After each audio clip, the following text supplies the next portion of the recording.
Орой минь одод дэлхий сувгатаан тавтай морил. Өнөөдөр та бүхэндээ бас л харийнхны талаар бичлэг орууллаа. Харийнхны ирэл дахин гарч байна. Та хэд минь тухлан сууж таалан болгоно. Бидэнтэй хамт байгаарай. Лайк болон сабскрайб дараарай. Фермийн парадокс буюу тэд бүгд хаана байна вэ гэх асуултын цаана үе олон асуулт нуугдаж байдаг бөгөөд энэ нь хариулт байж болох маш олон шийдэл рүү хөтэлдэг юм. Би лав тэдгээрээс 100 гаруйг нь мэдэх бөгөөд зарим нь амьдралд ойрхон, зарим нь магадгүй тийм биш байх ёстой.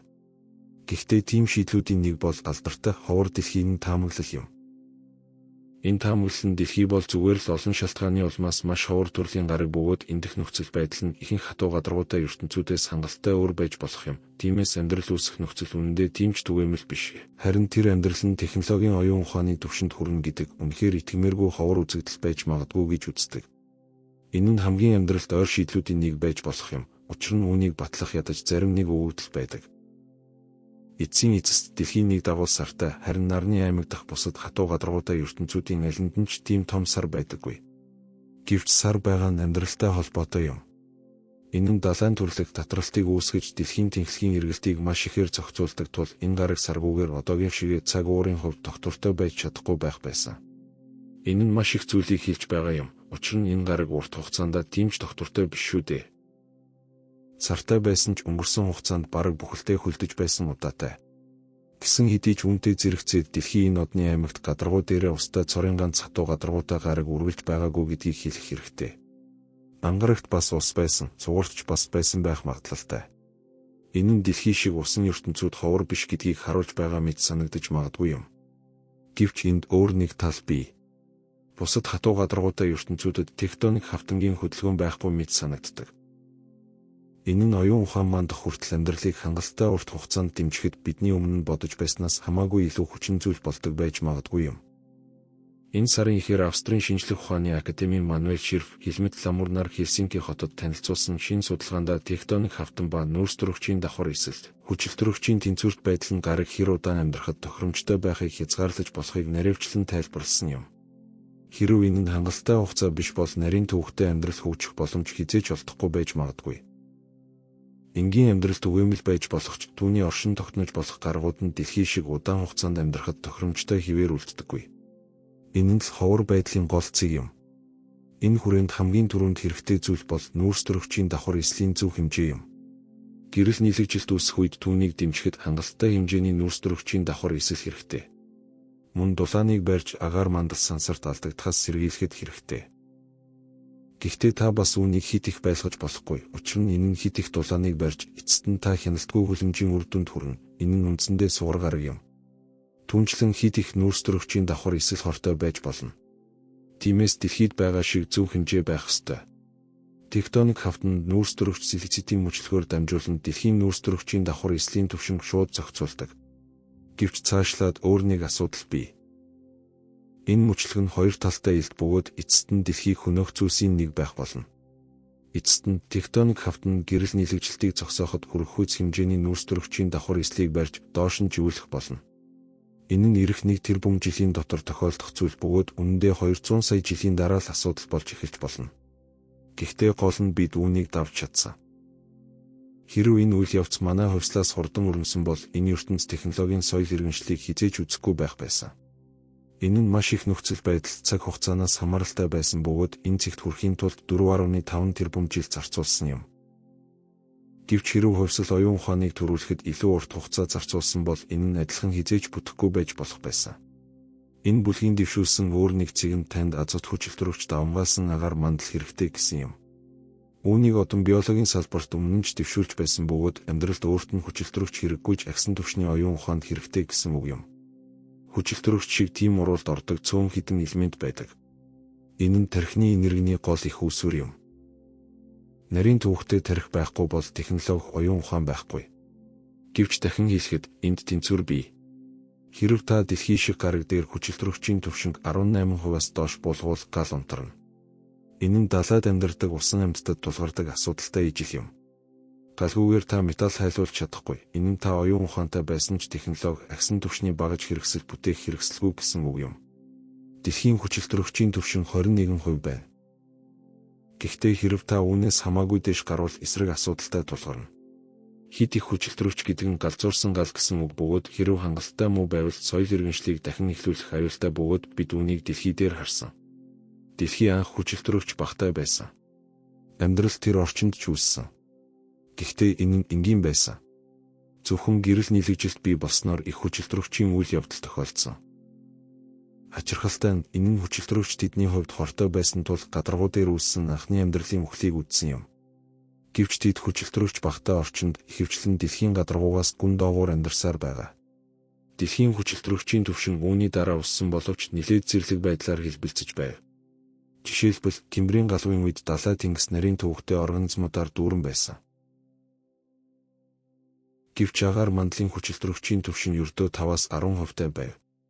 Энэ ертөнцид гал байхгүй үе байсан. Энэ нь зөвхөн хүчилтрүүлч хангалттай болсноор ирсэн юм. Девоны галуун үед энэ нь импульс шиг хэлбэрээр 15% хүртэл өссөн байв. Гэвч карбониферийн галуун үед энэ нь 25%-аас дээш байсан юм. Үнэн дээр бол бүр 35% хүртэл дээд зэгтээ хүрсэн байж магадгүй. Хажуугаар нь хэлэхэд хэрэв та цаг хугацаагаар ухарч аялвал ядаж хэсэг хугацаанд үгээр амьсгалж чадна. Эцэст нь та хүчилтрүүлчийн хордлогын зарим нөлөөг харж магадгүй ч та далайн түвшинд зогсоод амьсгалж чадна. Харин өндөрлөг газрууд өнөөдрийнхөөс илүү тухтай байх байсан л да. Гэвч танд нэг асуудал тулгарна. Карбониферийн галавт элбэг дэлбэг ургамал амьдрал байсан нь хүчилтрүүлчийн түвшинг асар ихээр нэмэгдүүлж байв. Маш олон ургамал маш их хүчилтрүүлчтэй хамт байвал гал гарна гэсэн үг. Ойролцоогоор 359-өөс 299 сая жилийн өмнөх карбониферийн галавт ургамалчлалтын өсөлт ба хүчилтрүүлчийн хэмжээ, мөн үхсэн ургамлын материалыг задлах үр ашигтай задлагчдын ерөнхий дутагдлаас болж сүүлийн ойн төмөр гарч байсан юм. Энэ нь үндсэндээ галт ертөнц рүү хөтлсөн бөгөөд хэрэв хүн төрөлхтний соёл иргэншил тэр үед үүссэн бол томоохон асуудлуудтай тулгарх байсан. Бидний одоо тэмцэж байгаа ойн төмрөөс хамаагүй муу байх болно гэж бодоорой. Сонирхолтой нь багийнхан өөр хүчилтрүүлч, нүүрстрүүлчийн давхар эслийн түвшинтэй биосферуудын өөр загваруудыг тэдгээр биосферуудын амьдрах хугацаатай хамт ажилуулсан юм. Тэд мөн агсан түвшний технологийн соёл иргэншил нь зөвхөн хангалттай хугацаа, хувьслын дараа л үүсч болно гэж үзээд үүнийг ашиглан хамгийн ойрын соёл иргэншил биднээс хэр хол байгааг таамагласан байна. Тэдний хүрээний хүрээнд гаргаж ирсэн тонн 33 мянган гэрлийн жилийн алс байсан юм. Энэ нь сүүн замд үнэхээр олон соёл иргэншил байгаа эсвэл байсан гэсэн үг боловч тэд бие биенээсээ маш алс байх хандлагатай байв. Үнэн дээр бидний хайхаар бодсон ихэнх технологийн шинж тэмдгүүдээр ийм алсаас соёл иргэншлийг илрүүлэх боломжгүй юм. Жишээлбэл радио нь үнэхээр аврах том радио телескопорч тэр алсаас илрүүлж болох үс дохойг бий болгоход шаардлагатай энергийн хэмжээнээс болж ашиглах боломжгүй байх болно. Гэвч тэд ийм соёл иргэншил бидэнтэй нэгэн зэрэг оршин тогтнох ямар нэгэн боломжийн магадлалтай байхын тулд ядаж 280 мянган жил амьд үлдэх шаардлагатайг тодорхойлсон юм. Мөн мэдээж хэрэг бид өөр хэн нэгний тэдэнтэй хамт оршин тогтнож буй хар гарагийн соёл иргэншил байхын тулд дахин 280 мянган жил амьдрна гэсэн ямар ч баталгаа байхгүй. Тиймээс эндх парадоксын шийдэл нь зүгээр л бүх хар гарагийнхан биднийг харахад хэтэрхий хол байгаа явдал юм. Гэвч энд хэрэв батлагдвал Фермийн парадоксыг бүхэлдэн зогсоож болох хамаагүй том асуудал байж магадгүй юм. Асуудал нь үнэндээ бидний нарны аймгийн гаднах гаргуудыг хайх арга зүйд байж болох юм. Үүнд Transit Exoplanet Survey Satellite Test буюу дамжин өнгөрөх нарны аймгийн гаднах гаргуудын судалгааны хиймэл дагуул болон түүний өгөгдлийг хэрхэн тайлбарлаж байгаатай холбоотой юм. Телескоп нь Кеплер сансрын хөлөгтэй адилхан ажилладаг. Энэ нь гаргууд их одныхоо урдуур өнгөрөх үед гэрэлт гарах бууралтыг хайдаг, транзит буюу дамжин өнгөрөх. Калифорний их сургуулийн Ирвайн дахь багийнхан хурц зэрэгэлдээ их од байгаа нь нарны аймгийн гаднах гаргуудын талаарх тайсын өгөгдлийг алдагдуулж бол энэ нь асуудал юм. Учир нь бид үнэндээ дэлхий шиг гаргуудыг бодож байснаас хамаагүй цөөнийг олсон гэсэн үг юм. Энэ нь асуудал юм. Учир нь бидэнд дэлхий шиг хэмжээтэй бусад ертөнцийн кандидатууд анхнаасаа тийм ч олон байдаггүй шүү дээ. Одоо энэ нь маш цөөн болж буурч магадгүй юм. Үнэн дээр тайсын илрүүлсэн бүх нарны аймгийн гаднах гаргуудаас ердөө 3 л дэлхий шиг бүтцтэй байсан. Гэвч энэ шинэ нээлтэнд тэд бүгдээрээ дэлхийгээс том, үндсэндээ супер дэлхийг үүд гэсэн үг юм. Мөн дэлхийн массаас 2 дахин том хатуу гадаргуутай гараг амьдрахад тохиромжтой байх магадлал багатай гэсэн яриа байдаг. Нарны аймагт дэлхийд хамгийн ойр байгаа нь сугар ангараг гаргууд гэдгийг харуулсан үзвэл энэ нь хэрхэн төвөгтэй болж болохыг харж болно. Учир нь сугар агсан соёл иргэншил хөгжүүлж амжихаасаа өмнө хяналтгүй хүлэмжийн үр дүнд орсон. Ангараг нь агсан соёл иргэншил хөгжүүлж амжихаасаа өмнө хатаж агаар мандлаа алдсан. Хэрэв бид соёл иргэншилт хүрэхийн тулд хэр удаан хугацаа зарцуулсан гэсэн хэмжүүрээр явбал шүү дээ. Тиймээс тэдгээр гаргууд зүгээр л хангалттай удаан амьдраагүй.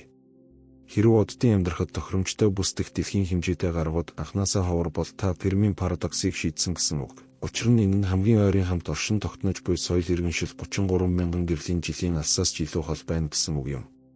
Бид ганцаараа биш. Зүгээр л өөр хэнийг ч харна гэж найдах хэрэггүй. Гэхдээ энэ бүхэн нянгийн амьдрал ба биосферуудад ямар ч хамаагүй тэдгээрээр орчлон ертөнц дүүрэн байсаар байж магадгүй юм. Гэсэн хэдий ч энэ нь хатуу гадаргуудаа Нарны аймгийн гаднах гаргууд дэлхий шиг байхаас илүүтэйгээр гишин ертөнцүүд аврах том далайтай гаргууд байх хандлагатай гэсэн үг байж магадгүй юм. Далайн гаргууд дахин хэлэхэд амьдрал тохиромжтой. Гэхдээ галын асуудлаас болж соёл иргэншил тийм ч сайн биш. Мөн амьдрал далайн гүнд байх гидротермал амьсгалууд гэхээсээ илүү хуурай газар дээр үүснэ гэдгийг нотлох баримтууд зааж байгаа тул гишин ертөнцүүд амьдрал үүсгэхэд тийм ч юм сайн газар биш байж магадгүй юм. Мөн сүүлийн үеийн ажил загварчлалаар гишин ертөнцүүд үнэхээр төр зурих байж усаа хурдан алдаж тогтвортой байхыг нь урт хугацаанд ховор болгож болохыг харуулсан. Сонирхолтой нь энэ нь хоёр талтай юм. Энэхүү нээлтийн үүднээс хэтэрхий жижиг тул амьдралтай байх магадлал багатай гэж үзсэн гаргуудыг илрүүлсэн тохиолдол нь дэлхийн хэмжээтэй болж таарч магадгүй юм. Тиймээс бид дэлхий шиг гарыг илрүүлсэн нэг багцыг нөгөөгөөр нь сольж магадгүй юм. Гэвч дараа нь өөр нэг асуулт гарч ирнэ. Хэрэв тэдэнд тектоник хавтан эсвэл сар байхгүй бол яах вэ? Эндх хөгжилтэй зүйл бол хэрэв Сити хар гарагийн оюун ухааныг хайх төсөлд. Хар гаргаас гаралтай гэдгийг нотолж болох радио тохиог хизээ нэгэн цагт хүлээн авбал эдгээр бүх санаанууд тэр дороо цонхоор шийдэгдэх болно. Ганцхан илрүүлэлт нь бүх маргааныг үнэндээ Фермийн парадоксыг эцэслэх болно. Өнөөдрийн бичлэг энэ хүрээд өндөрлөж байна. Дараа дахин гоё хар гэргийн ирэлт өшөө олон сонирхолтой бичлэгүүд оруулах болно. Та хэд минь харин лайк болон сабскрайбраа дараарай. Тэгвэл шин бичлэгүүд цаг алдахгүй үзэх болно шүү.